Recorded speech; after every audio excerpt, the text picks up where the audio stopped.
Bonjour, je m'appelle Astrid, je suis ingénieure aérospatiale, escrimeuse olympique et auteure jeunesse. Tu me suis?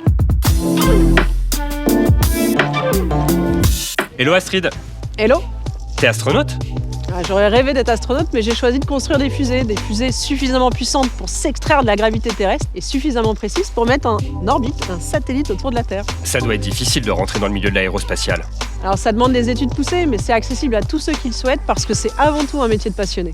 Pourquoi t'es fasciné par l'espace? Je suis fascinée par l'espace parce que quand on regarde vers le ciel, on revient à nos origines. C'est vraiment la clé pour comprendre d'où on vient. Dis-moi, qu'est-ce qui te rend la plus fière? Ce qui me rend la plus fière, c'est de voir Ariane 5 décoller. Faut s'imaginer que quand elle décolle, c'est une espèce de boule de feu et qu'il y a le sol qui se met à trembler. C'est absolument prodigieux. Et tu crois aux extraterrestres? Ah, ce serait bien prétentieux de pas y croire.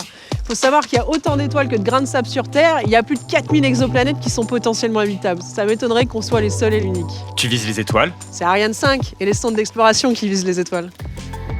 Et moi, en ce moment, je vise plutôt les médailles. Et on est où maintenant? Ici, on est à l'INSEP, c'est le lieu où je m'entraîne tous les jours. T'es aussi escrimeuse? Je suis escrimeuse, mais je suis plus particulièrement fleurettiste. Ça veut dire que mon arme, c'est le fleuret. Ça t'apporte quoi au quotidien l'escrime? Ça m'apporte du plaisir. Je pars à la découverte de moi-même. J'apprends à me dépasser, à gérer l'inconfort, parce que j'ai face à moi un adversaire qui veut pas vraiment me laisser toucher. Pour toi, c'est un sport de combat ou un art? C'est un sport de duel avant tout. Après, c'est vrai qu'on me dit souvent que c'est très esthétique. Et un peu comme l'art, chaque touche, c'est une création dans l'instant. Elle est unique et je suis quasiment incapable de faire deux fois la même. Les JO, ça va t'amener des primes ou des sponsors? Alors je gagne pas directement ma vie avec l'escrime, c'est pour ça que j'ai mon métier d'ingénieur. Il faut savoir qu'une médaille d'or aux Jeux Olympiques, c'est 50 000 € fiscalisés, mais c'est pour 8 années de travail. Et le gain financier alors? C'est une source de motivation en compétition? Alors heureusement que j'ai pas le temps de penser à ça. Je suis déjà suffisamment occupée avec mon adversaire à chercher la bonne distance, trouver le bon moment pour pouvoir l'attaquer. C'est quoi ton palmarès? J'ai été 2e mondiale, vice-championne du monde et également vice-championne d'Europe par équipe. Et ton meilleur souvenir en compétition? Ah, c'est mon plus beau souvenir, c'est quand je gagne la Coupe du Monde de Shanghai. Je lève les bras au ciel et j'ai un sourire de gamine. C'est quoi ces livres-là? Ça, c'est mon petit Joe. C'est ma collection d'albums jeunesse autour des valeurs du sport.